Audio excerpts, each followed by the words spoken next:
Have you ever found yourself wondering if there's more to life than what we see right in front of us? Those big questions. Exactly. What truly happens when we die, and do our actions, do they genuinely carry consequences beyond this moment? Yeah. Today, we're taking a deep dive into an ancient text, the Pāyāsirājaññasuttaṃ. It plunges us right into a profound debate exploring these very questions. That's a fascinating one. Picture this. It's like an ancient philosophical showdown. On one side, Pāyāsirājañña, he's this pragmatic chieftain, really skeptical about the afterlife. Very much a show-me-the-proof kind of guy. And on the other side, you have this brilliant, eloquent monk named Kumārakassapa. Right. So our mission today is to first sort of unpack Pāyāsi's arguments for his disbelief. He thought they were quite empirical, actually. Based on observation. Exactly. Then we'll witness Kumārakassapa's masterful refutations. He uses these amazing analogies, really vivid stuff. Often quite surprising analogies, too. They really are. Yeah. And ultimately, we'll explore the implications, the surprising consequences of our actions, even something simple like giving for our future. Okay, let's unpack this then. Pāyāsi, he was a chieftain in Setapaya. And like you said, not just a skeptic, he felt he had actual evidence. What was his core, this wicked view the text mentions, and how did he try to prove it? Well, his core belief, that wicked view, was pretty blunt. There is no other world, there are no spontaneously arisen beings, there is no fruit or result of good and bad deeds. Simple as that. Nothing beyond this life matters. That was his stance, and he tried to prove it with these, well, rather grim experiments. Yeah. His first argument involved visiting dying friends or relatives, people who, committed significant bad deeds. What kind of deeds are we talking about? The text lists things like killing, stealing, sexual misconduct, lying, divisive speech, harsh speech, idle chatter, covetousness, ill will.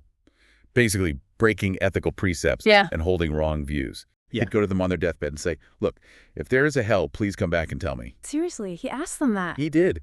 They'd agree, but unsurprisingly, they never returned. No message, nothing. Right. And his second argument, same idea. Exactly the same logic, just flipped. He visited dying friends or relatives who had lived well, performed good deeds, abstained from all those negative actions, held right views. The good ones. The good ones.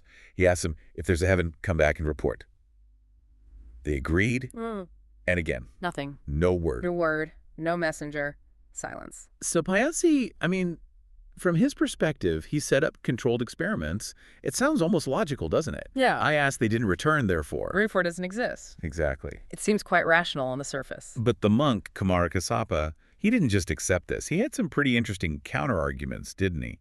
Yeah. How did he even start to tackle that kind of proof? He did. And his approach was really clever. He didn't just argue doctrine. He used relatable analogies, things Pāyāsi could understand, to challenge his assumptions and, frankly, his limited perception. Meeting him where he was. Precisely. He actually started subtly. He asked Pāyāsi a simple question. The sun and moon, are they from this world or another world? Are they humans or gods? Interesting starting point. What did Pāyāsi say? Pāyāsi readily answered, oh, they're from another world and they're gods. Ah. And Kumārakassapa just lets that hang there for a moment. The subtle point being, Pāyāsi already accepted the existence of another world and non-human beings, just not in the way he was thinking about afterlife. Okay, that's a neat way to open the door. So moving on to Pāyāsi's first big proof, the wicked friends not returning from hell. This is where Kumārakassapa gets really creative, right? Absolutely. He brings in this analogy. Imagine a criminal caught red-handed, sentenced to immediate execution, like right now. Okay. Would the executioner say, oh, sure, pop off and visit your family for a bit, then come back when you're ready? Of course not. It's absurd. It's unthinkable. So Kumārakassapa asks, if human executioners wouldn't grant a delay, why on earth would the guardians of hell, the Niraya Palace, they're called, let someone out for a quick trip back just to report in? Ah, I see. Their non-return proves nothing about hell's existence. Exactly. The severity of the consequence implies no possibility of return.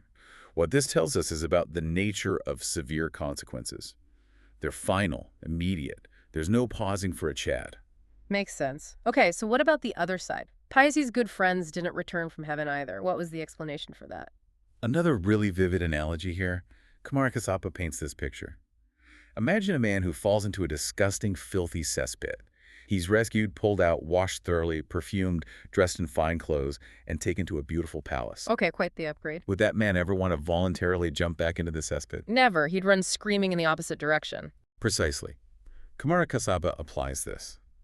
From the perspective of beings in heavenly realms, the human world, with all its impurities and suffering, is like that cesspit. Humans are even considered impure, maybe even repulsive, to gods in this view. So why would they come back? Why would they want to return to this relatively unpleasant state, especially just to deliver a message? It would be repulsive to them. Okay, that's one angle. But you mentioned something else earlier. Time. Ah, yes, and this is fascinating. The sheer scale of divine time. Kumārakassapa points out that 100 human years is just one single day and night for the gods in the Tavatisa heaven. That's a specific higher realm. 100 years is one day. One day and night. And their lifespan, 1,000 divine years. Okay, do the math. That's 36 million human years. Whoa. So even if Pāyāsi's friends thought, hey, let's pop back down after, say, 2 or 3 days and tell him, by then. Pāyāsi would be long, long gone. Dust. Exactly. Millions of years would have passed here. A report would be completely impossible, even if they wanted to make one. That really puts a different perspective on not returning. So Pāyāsi's core argument seems to be boiling down to, if I can't see it, it doesn't exist. Pretty much. My senses are the limit of reality. But Kumārakassapa had an answer for that too, right? Something about blindness. Yes, but a very powerful analogy. He asks Pāyāsi to consider a man born blind. This man denies the existence of colors, blues, greens, reds. He denies stars, the sun, the moon. Why? Because he personally can't see them? Right. But does his inability to see them mean they don't exist? Of course not. For anyone with sight, it's obvious they exist. Precisely. So Kumārakassapa connects the dots. Just because Pāyāsi cannot perceive the other world with his flesh eye, his ordinary physical sight, doesn't mean it's not there. There might be other ways of seeing. Yes. He explains that monks and ascetics, through diligent practice, can develop what's called the divine eye debakaku. It's a kind of heightened perception, clairvoyance perhaps, that can see other realms, spontaneously arisen beings, the results of karma. So different forms of perception reveal different aspects of reality. Exactly. Pāyāsi is limited by relying solely on his physical senses. Okay, but Pāyāsi got even more hands-on, didn't he? Didn't he try some gruesome experiment involving a pot? Yes. He reportedly took a condemned criminal, put him in a large pot, sealed the lid tightly, and then cooked him. Oh, wow. Why? He expected to see the life or the soul escaping when he opened the pot after the man was dead. He carefully watched, but saw nothing leave. And concluded That therefore there's no life principle, no soul that departs at death. Okay, that's pretty extreme. What did Kumārakassapa say to that? He countered with something very relatable, actually quite gentle. He asked Pāyāsi, when you take a midday nap, perhaps you dream vividly, maybe of beautiful gardens or palaces. Okay, like having a vivid dream. And while you're dreaming, are your attendants, your hunchbacks, dwarfs, maidservants, are they able to see your life, about the life principle, leaving your body to go to those dream places, or returning? Well, no, of course not. You're just lying there asleep. Right.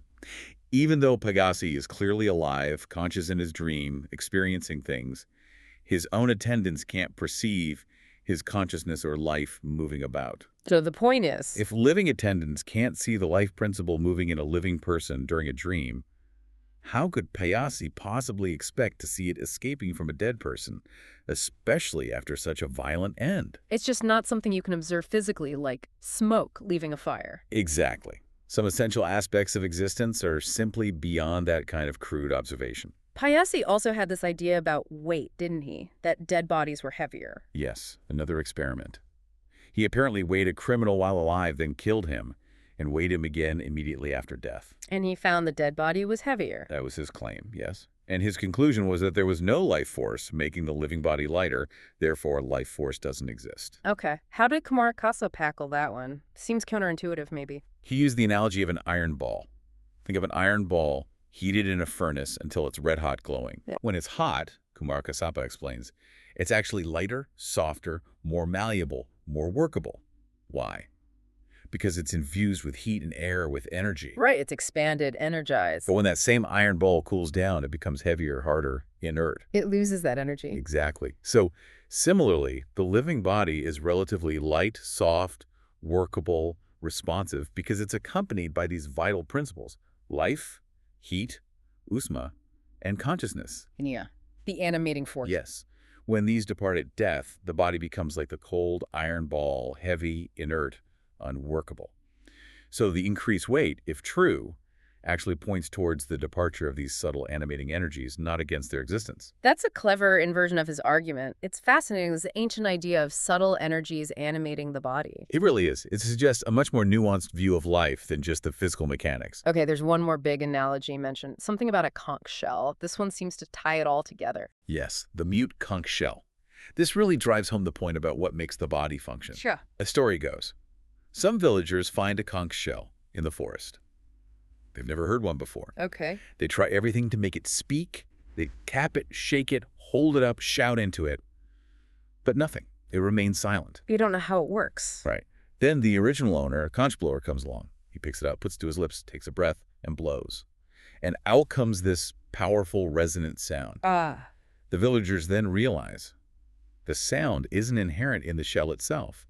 The sound happens when the shell is accompanied by the right conditions, a person, effort, and breath. So the shell needs the blower. Exactly. And Kumārakassapa applies this to the body. The body, like the conch, walks, stands, sits, sees, hears, smells, tastes, touches, thinks. Only when it's accompanied by life, usma, and consciousness, viññāt, The blower. the animating principles. When these leave, the body, like the silent conch, ceases all function. It's just an inert object. Consciousness is what makes the difference. Wow. That's a whole series of really compelling arguments, hitting Pāyāsi's points one by one with these analogies. You'd think he'd be convinced on the spot. You would think so. The logic seems pretty tight. But he hesitated. He still wasn't ready to give up his view. He was clearly shaken, but he admitted difficulty.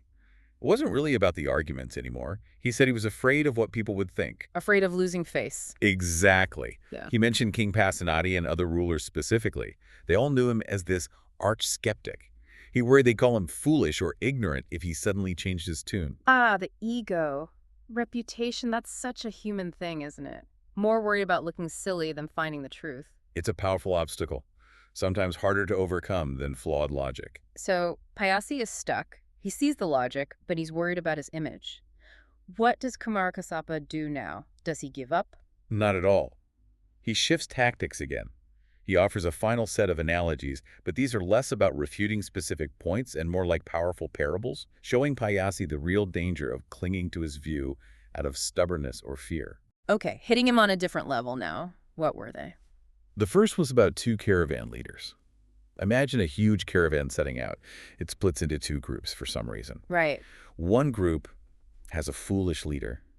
They encounter a figure, actually a demon, disguised as a helpful man, who tells them, oh, discard all your water and food. There's been a huge rain ahead. The path is flooded. Plenty of resources. Your carts are too heavy. Uh-oh.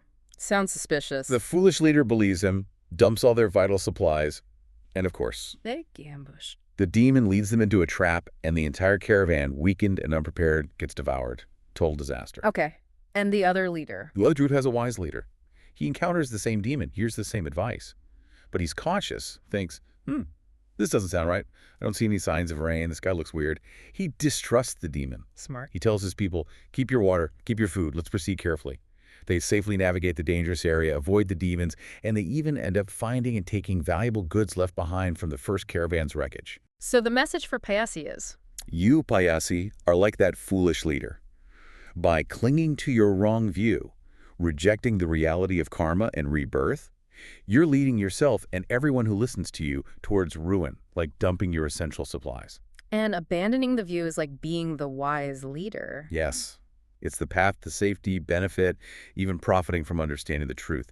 Don't be the fool who gets devoured because you listen to bad advice, in this case, your own wrong view. That's pretty direct. What was next? Yeah, then came the analogy of the man carrying dung. It's quite earthy. Uh-oh. Picture a man gathering dried dung. He bundles it up in his cloak, planning to use it as feed for his pigs. Okay, practical enough. But then a sudden, unexpected rainstorm hits. He gets absolutely drenched. The dung becomes wet, slimy, foul-smelling, dripping all over him. Gross. But does he throw it away? No. No. He clutches it even tighter, insisting, this is valuable pig food. You're all mad if you can't see its worth. Yeah. While covered in filth. So Pāyāsi is? Pāyāsi, by clinging to his wicked view, is like this man. He's embracing something foul, harmful, unpleasant, the view itself and its consequences, stubbornly believing it's valuable or correct, even when it's obviously causing problems and is fundamentally unsound. He's covered in metaphorical dung, but calling it treasure. Wow, okay, that's a strong image. There were more. Yes, the poisoned dice. Imagine two people playing a game of dice, maybe for high stakes. One player is winning consistently. Lucky streak. The loser gets resentful. Secretly, he coats the dice with a deadly poison. Then he says to the winner, "Here, you're so lucky, you keep these winning dice." Perhaps the winner, in celebration or superstition, has a habit of swallowing the dice after a win. Swallowing dice. Okay, a bit weird, but go on. The winner, unaware, keeps playing, keeps winning, keeps swallowing these now poisoned dice. People might even be warning him, "Hey, those look tainted, stop." But he ignores them, enjoying his wins. Until the poison takes effect. Exactly. The wicked view Pāyāsi holds is like those poisoned dice. Clinging to it might feel intellectually satisfying now, like winning the argument. But it's infused with a poison that will inevitably lead to bitter, painful results in the future, in future lives. He's swallowing poison while thinking he's winning. That's chilling. One more. You mentioned a gold seeker? The last one, yes. The analogy of the man seeking gold, or rather, two friends on a journey. They start out together, and maybe they both pick up a load of something basic, like hemp, to carry and trade. Okay, starting capital. As they travel, they reach a place where hemp can be traded for hemp thread more valuable. One friend thinks, great, upgrade, and makes the trade. It makes sense. They travel further. Hemp thread can be traded for hemp cloth. Again, the first friend upgrades. Then cloth for linen, linen for bronze, bronze for iron, iron for silver, and finally, silver for gold. At each stage, he sheds the lesser value for the greater. Progressively getting richer? What about the other friend? The other friend. He refuses every trade.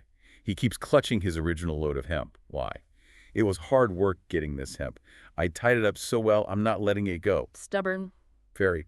So when they finally reach their destination, the friend carrying the gold is welcomed, celebrated, happy, prosperous. The friend still carrying the bundle of basic hemp. Not so much. Probably ridiculed. Exactly. He's gained nothing, maybe even lost out. Pāyāsi, Kumārakassapa implies, is like that second friend. He's clinging stubbornly to his initial hard-won view, the worthless hemp, when the gold of right understanding, of Dhamma, is available through exchange. He needs to let go of the low-value view to gain the high-value understanding. That's a fantastic series of parables, covering stubbornness, harm, hidden danger, and missed opportunity. Did these finally do the trick? They did. These final analogies, appealing perhaps more to wisdom and consequence than pure logic, finally broke through Pāyāsi's resistance. He declared himself convinced. Success. So what happened then? Did he just say, okay, I believe, or did he take action? He took action. He formally took refuge in the Buddha, the Dhamma, the teachings, and the Sangha, the monastic community, a full conversion. That's a major shift. Huge. And his first impulse then was to make merit, sort of counterbalance his past negativity. He wanted to perform a great sacrifice, a large act of dana, of giving. Okay, wanting to do good now. But Kumārakassapa immediately offers guidance here too. He explains there are two very different kinds of sacrifice or offering. Not all giving is equal. Not at all. First, he describes the bad sacrifice. This involves harming beings, slaughtering animals like cows, goats, chickens, pigs, lots of violence. Right. And crucially, the recipients of this kind of sacrifice, the people involved, often hold wrong views themselves, wrong intention, speech, action, livelihood, effort, mindfulness, concentration. The whole mindset is unwholesome. So bad actions and bad recipients. Yes. And Kumārakassapa says this kind of sacrifice is completely unproductive, spiritually speaking. It's like planting rotten seeds in barren, rocky, unprepared soil during a drought. Nothing good will grow. Absolutely no good harvest. Then he describes the good sacrifice. This involves no harm to any living being. It's based on generosity, not violence. Okay. And, importantly, the recipients hold right views. They practice right intentions, speech, action, livelihood, effort, mindfulness, concentration. They are virtuous. Good actions and good recipients. Exactly. And this kind of giving, he says, is incredibly fruitful. It's like planting healthy seeds in fertile, well-tilled, cleared soil with timely rain. You get a bountiful harvest. A bountiful harvest of merit and future happiness. The core lesson being the intention behind the giving, non-harm versus harm, and the virtue of the recipient profoundly affect the result. So Pāyāsi gets this advice, sets up a charity based on the good sacrifice principle, no killing, giving to virtuous people, presumably. Sounds great. Yeah. But you hinted earlier, there was a catch. It wasn't perfect initially. That's absolutely right. There was a significant catch in how he gave initially. Pāyāsi set up the charity, but the actual offerings were, well, substandard. No, The text says he provided things like gruel with sour broth as a second dish, and coarse clothes with braided fringes. Basically, cheap, low-quality stuff. seems he wouldn't use himself. Exactly. The text explicitly says these were items he wouldn't even touch with his own foot. And his manner of giving was also poor. He gave carelessly, not with his own hands, meaning he had others distribute it, without proper thought, and as if throwing it away, disrespectfully. Ouch. Okay, so he intellectually accepted the teaching, but his old habits or maybe lack of real care were still showing? It seems so. And this didn't go unnoticed. Yeah. His attendant, a young man named Uttara, who was managing the actual distribution. Yes. Uttara was diligent and respectful on his part, the organizing and handing out. But he saw the poor quality of Pāyāsi's offerings. So when Uttara made his own aspiration, dedicating the merit from his effort, What did you wish for? he wished to be reborn with Pāyāsi only in this world, not in the next. Essentially saying, this guy's merit-making is so shoddy, I don't want to be linked with his heavenly destination. Wow, that's quite a statement from his own attendant. Did Pāyāsi find out? He did. He overheard or was told about Uttara's aspiration and confronted him. Why would you wish such a thing? And Uttara told him the truth. He did, respectfully but honestly. He pointed out, sir, the food and clothes you're providing, you yourself wouldn't dream of eating that food or wearing those clothes. The recipients deserve better, and giving should be done properly. How did Pāyāsi take that? To his credit, he listened. He seemed to realize his mistake. He then instructed Uttara, all right, from now on, offer the same quality of food and clothes that I myself use. Ah, so he corrected course. He started giving properly, respectfully, with good quality items. Yes, eventually. But he had that initial period of careless giving first. So what was the final result? We have Pāyāsi giving carelessly at first, then properly, and Uttara giving respectfully throughout his role. How did their rebirths reflect this difference? The difference is quite stark, and it's really the punchline of the whole story regarding karma. Pāyāsi, because of that initial period of careless, disrespectful giving, Yes. he was reborn in a heavenly realm, but a lower one. Specifically, an empty celestial mansion called Sasarukavimana, located in the realm of the four great kings. It's described as somewhat lonely or less splendid. So good enough for heaven, but maybe entry-level heaven, Hmm. because the giving was flawed. Something like that. The result matched the quality of the action.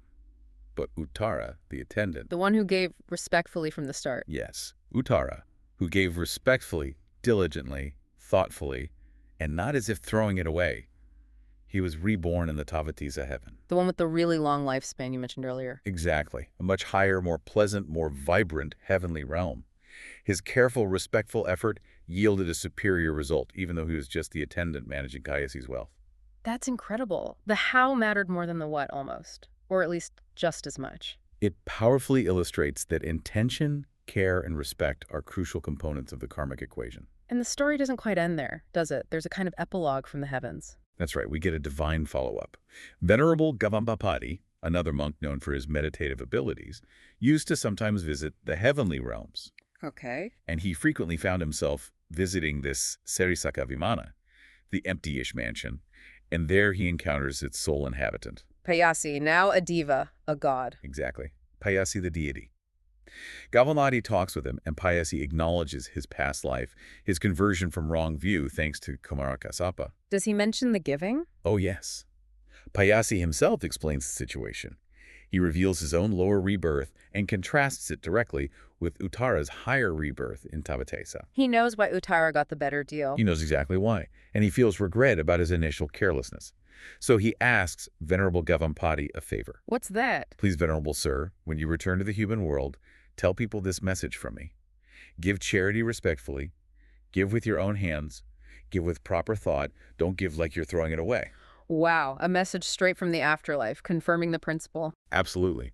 He explicitly uses his own experience and Uttara's as the proof. Careful giving leads to a better result, like Uttara. Careless giving leads to a lesser result, like himself. It's the final validation of Kumarakassapa's teachings on giving. That final twist really ties it all together. What stands out most to you from that celestial report? What's the big takeaway for us listening today? For me, what's incredibly vivid is how it hammers home that quality and intention matter profoundly in everything we do, especially acts of generosity. It's not just ticking a box I gave. It's the whole attitude. Yes, the mindfulness, the respect, the care you put into it, these aren't just niceties. They're part of the energy, part of the cause that creates the effect. Consequences aren't just about the physical act, but the mental state behind it. It's quite a journey we've been on, from Pāyāsi's very down-to-earth, almost scientific skepticism, Trying to weigh souls and catch them in pots. all the way to these, well, celestial reports confirming the subtle laws of karma. This deep dive into the Pāyāsirājaññasuttaṃ has been packed with surprising turns. It really has. The Pāyāsi Sutta is just brilliant at illustrating a few key things. The real limitations of relying only on physical senses. The blind man analogy. The power of reasoned argument, using analogies that people can actually relate to. Like the cesspit or the conch shell. Maybe the most practical point for everyday life. The profound impact of our intentions and the sheer quality of our actions, even in something as simple as giving a gift, the how and the why. So, thinking about all this, what does it mean for you listening right now? As you go about your day-to-day, maybe consider, are there any old ideas or habits you're clinging to, like Pāyāsi clung to his hemp, when maybe some gold, a better understanding, a kinder approach is available? Yeah. And maybe ask, how much genuine thought and care are you putting into all your actions? Not just the big grand gestures, but the small everyday interactions, the quiet deeds. And that does raise a final provocative thought for you to mull over. In our world, we're often so focused on the bottom line, the tangible results, the what. How much attention do we really pay to the quality of the effort, the intention behind our work, our relationships, our generosity? And what hidden long-term implications might that quiet quality or lack of it actually have? Something to think about. Indeed. Join us next time for another deep dive where we'll unpack even more fascinating sources and uncover more hidden gems of knowledge.